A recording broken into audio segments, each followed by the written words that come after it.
These are the 7 most common seller objections that you will hear on a daily basis, how to handle them perfectly so you don't leave any money on the table, because I know that the average commission is $5,000 to $25,000, meaning every time you make a mistake at the appointment and you don't get that listing signed, you're leaving that amount of money on the table. I want you to take these answers, I want you to think through them, I want you to take notes, and most importantly, I want you to practice them so when you hear an objection, you get excited because you know the words to say to get the listing signed. All right, when you're thinking through objections, I'm gonna tell you something I wish somebody told me early on, which is there is no such thing as a one-size-fits-all quick answer that will convince somebody to sell their home with you. It doesn't exist. Instead, it needs to be a conversation where you reply, you build value, and you bring up logical and emotional points to the homeowners of why they should still work with you despite having these concerns, because they are real concerns. And you don't want to just brush them away like they don't exist. I see that tactic all the time. So let's start with the first one. When they ask you, will you reduce your commission? I want you to take a deep breath.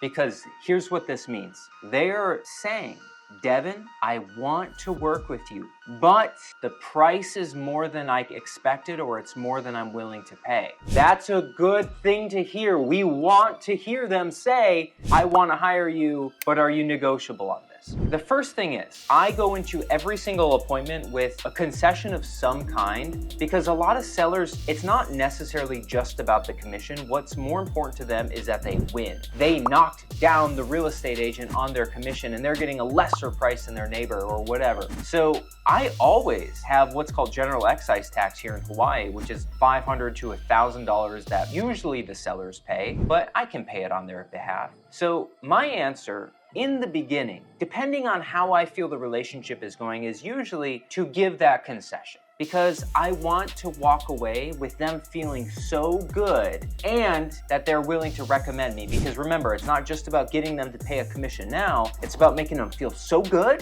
that they refer you another commission and that person does another commission.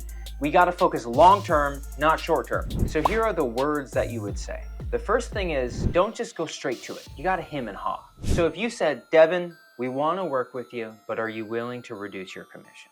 You know, I might be like, So seller Mr. John, like, John, you know, I really love the home. I love it. The vaulted ceilings, the backyard, it's amazing. And we are going to be working together for the next 3 to 9 months. And that's a lot of time. What I don't want to do is I don't want to sacrifice on the marketing side and spend less on marketing, because it does make a difference. I want to make sure that we present the home in the best way. I want to make sure we get it out to everybody. And I want to make sure that the buyers that come in, the serious buyers, I want to make sure we have the funds to tell them to market so they know about it and they show up and bring you offers. So, well, here's what I can do. I don't usually do this, but I'm willing to cover your general excise tax for you. It's 4.71% of the commission amount, or about $800 to $1,200, depending on our sales price. I always charge that to the seller. It's your cost, but in this case, I will cover that for you. What are your thoughts on that? And now when you deliver this, remember, if you just said, you know, John, I really appreciate this and the home is amazing and I think all these great things, and I'm willing to give you a concession of 4.712%. What do you think of that? If you say it in a way that makes you sound like a salesperson, you're a salesperson. But if you just go, you know, glad you asked. Appreciate it. You should ask, obviously. Maybe we do this. And that difference, that feeling that people get, it makes them feel like they can trust you. And it makes them want to work with you, and them watching you kind of battle with yourself really helps you win. Now, you don't have to do this. You don't have to give a concession. And so if you weren't willing to do that, you could instead say, you know, John, we're going to be spending the next 3 to 9 months together, and I want to put as much effort and time into this home as possible. And I don't sell 40, 50 listings every week or every year. I sell a handful, and I put a lot of effort into them. And what I don't want to do is I don't want to spend less money on marketing either, and then we don't get the home out there as much either, and that's going to be less offers for you and less to your bottom line. I really can't make adjustments onto this, and I don't want to cut my quality. Is that okay? I hope you can understand that. And now keep in mind, if you say that, many people are going to still say, you know, I respect that, I appreciate it, I'm willing to work with you. So those are two potential responses. The third response is not a reply, but it's a question. When they say, will you reduce your commission? You say, maybe, what do you have in mind? And when you say that, it's gonna force them to say either something concrete like, well, we spoke to another agent, they're doing it for 4.5. If you can match them, we'll go with you. That's very important to know. Or they'll just be like, I don't know, we just wanna pay less. Cool, that sounds great. So please do not say this. Mr. Seller, if I can't negotiate for my own commission, how well do you think I'm gonna do negotiating for you? And yes, it sounds nice and catchy, but the things that sound nice and catchy are not always the things that actually work. We want to use scripts and phrases that work, not things that sound nice, because things that work are things that allow you to connect with the customer. It makes them emotionally feel good, and it gets the point across in a way that doesn't make them feel like an idiot. Do things that work, not things that sound good. There is a difference. Seller objection number 2. I need to do something to the property before we list. Roofing, landscaping, whatever. If you're hearing this when you're trying to sign them, you've already made a mistake. These things need to be fleshed out way before you even talk about listing the property. So to correct the mistake that you have made is you need to backtrack and you need to say, okay, well, what is your target sale date? When do you want to have this home closing? Then you need to work backwards, and you should always have a calendar in front of you at the listing appointment. And so you say, okay, on the calendar, you write this in. We want to have this as our close date. Agreed? And they say yes. And you say, okay, well, we want to have a 45-day escrow. We want to have another 30 days to market, and we want to have another 14 days to prep. So that puts us at about 12 weeks. Right now, if we want to have this done, that means you've got about 3 weeks to get your roof done. Is that enough time? Yes or no? And what you're doing is you and them together are creating the plan. And so it's not just you or them, it really needs to be this group effort, because that's what makes them feel confident and comfortable in you, hiring you to sell their home, because that is a job that they're hiring you to do. And so when they bring up, we need to do something first, that's okay. You just need to future date the listing for starting, and you'll tell them like, hey, realistically, we're not gonna go live until this date. I'd like to actually get started on my end and get the ball rolling, so that way when the roof is done, we're not starting from scratch. Is that okay? And then if they agree to that, saying, yeah, we can kind of start the ball rolling right now, that's okay. That's when you ask them to sign. But don't ask them to sign without agreement. Don't just like present them a contract that they have no intentions of signing. Anytime you bring up a contract, you should already know that they're gonna sign it. Objection number 3, I need to speak with my spouse first. All right. Please do not pressure them like the good old days, like how they used to do it, or whatever trainings I've learned from. You gotta agree. Say, cool, I get it. Find out what their spouse has in mind. Find out where their spouse is. Learn and ask questions. And then what you're gonna respond with, and hopefully she or he is on title, you're going to say, okay, Mr. Seller John, if your wife is on board, are you also on board to hire me to sell the home, or do you have something else in mind? And this is a really good question, because now you're going to find out if he wants to hire you. Because if he doesn't, this is where it comes out. So if he says, Devin, I'm definitely on board, I just want to make sure my wife is on board too, then you're going to say, great, okay. Can I walk you through the paperwork right now and explain everything just so you know what it is, and then docu-sign it over to her later if she is also on board? That way, when you are signing, you know what you're signing. Is that okay? And most people, if they truly mean it and they're ready to hire you, they're gonna say, yeah, I'm comfortable signing, and then we can docu-sign it, because you'll tell them that I need her to sign it for it to be a valid contract anyway. I need both of your approval. You both own the home. And then if he's not on board, what's gonna happen is the real objection is gonna come up. He might say, well, we had this other agent that was gonna do it for less. Or, well, we're actually thinking about renting it out. And now you can address the real problem. But if it really just is a spouse issue and this person is in fact on board, it's pretty easy to get them to partially agree and then send it to them to second half agree later. But what you don't want to do is you don't want to corner this person and pin the spouses against each other. You want to get this as one big effort between everybody where we're all working towards the same goal of selling the home. Hope that makes sense. Objection number 4, I'm going to use a friend, relative, or another agent.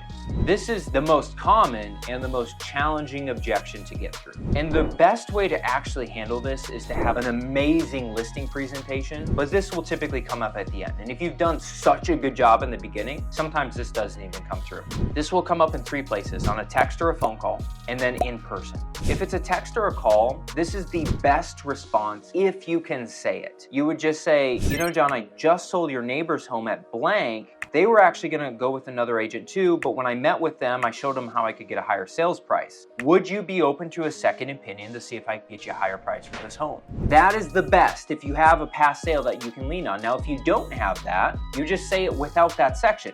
You just say, you know, a lot of my clients, I get them a lot higher prices than other agents that quote them. Would you be open to a second opinion?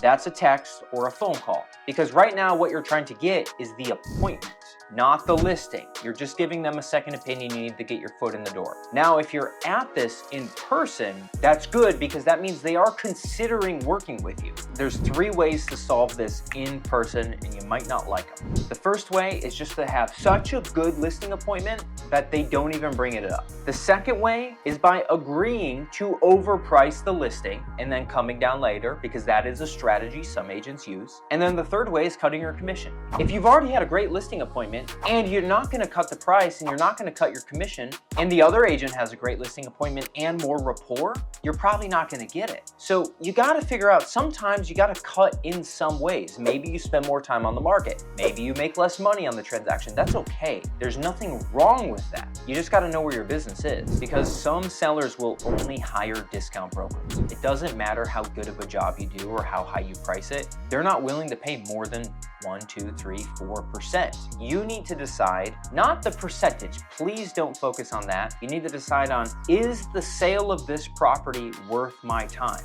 So let's say it's $350,000 and they want to only pay you 2%. You need to ask yourself, is a $7,000 commission check after I pay for photography, staging, potentially cleaning, and if you're doing any work or TM duties, and your broker split, let's say you're only making $3,000 on this sale, is that worth the job for you? And if it's not, that's okay, don't take it. If it is, if you're newer, sometimes the experience alone is worth more than the money you make on your transactions. No problem, everybody's got a price to pay. So let's say you're at the appointment and they give you this, you just finished, and they go, you know, Devin, I think we're gonna go with the other agent.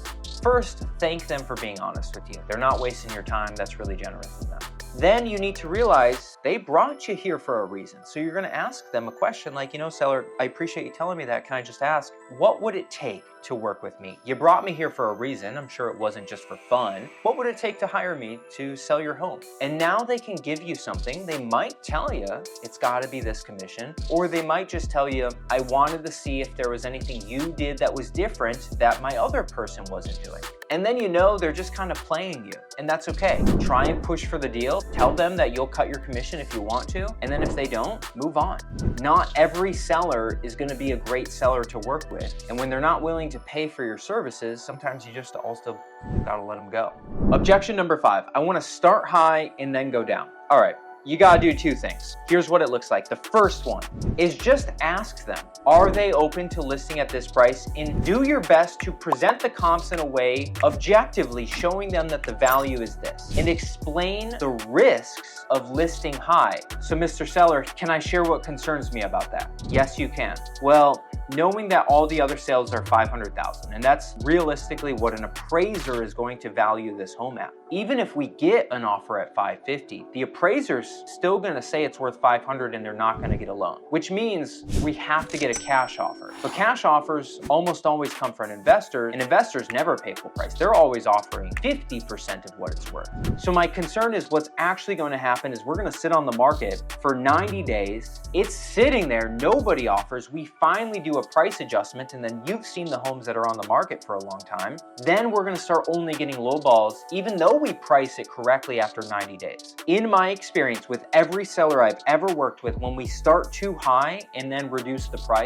prices come in even lower than how we just go for the market and push it really hard. Because when people see it on the market for a long time, they're not offering full price. I highly recommend going for this. What are your thoughts on that? That's the first thing you can do. And sometimes at 50-50, they just go for it. They say, you know what, you're the expert, I get it, you explained that well, I appreciate it. Thank you. Part 2, and this is the real trick to handle these stubborn sellers. Let's say the home is only worth $500,000 and they want to list it for $550,000. What you want to do is get them to agree that $500,000 is the going rate for these homes and that we are going to list it for $550,000, because it's a lot easier to get them to lower the price to what it's actually worth in their head than it is to get them to just drop. And so over time, you can casually bring them down to the real price point. But I want you to ask this one question. Mr. Seller, we start at $550,000. We're gonna push as hard as we possibly can. But if all of the offers only come in at $500,000, are you willing to sell for that price? Because if they say, no, I'm only willing to sell for $550,000, 10% above market value, you need to decide if it's worth it taking that listing and putting in all that effort. Now, maybe you get a buyer or two from it and it's okay and it's good exposure, but it's still gonna be a lot of time. Think about that for your own business. Objection number 6, I'm not ready to sign yet. This is easy. I just want you to ask a question. Don't go explaining a million things about the market and saying, oh, well, it's a great time, blah, blah, blah. Just ask them, okay, what would it take? What do you need to be ready? Do you need to do something to the home? Do you need to meet more agents? Do you need to ask a spouse? Because once you find out the real objection, now you can solve it. Objection number 7, I want to rent it out. This is a good one because it means that you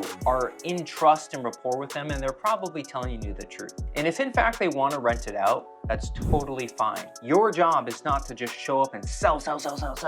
Your job is to consult and give them recommendations that best fit their needs. So when they tell you this, here's what you need to do. You need to prepare a rental analysis. If you send me a message or ping me or however, I'll share with you my copy. And you break down the cost of ownership and how much rent they get, and you tell them at the bottom how much money is left over, because the likeliness that this property is an excellent investment is probably pretty slim. Single family homes and condos just are not the best investment vehicles. And so you might do the math and be able to show them that the property is gonna only make $100 a month. If they have $250,000 of equity and it's only making $1,000 a year, that's a terrible investment. That's like a 0.2% return or whatever. So you present this. So you say, hey, look, I understand. Can I put some numbers together for you based upon what it will sell for and based upon what it will rent for and what you'll cash flow on this property? Can I do that, Mr. Seller? They always say yes. I've never had anyone say no. And then you put together a sale net sheet and a profit and loss breakdown for renting, and you present the options. And you say, hey, look,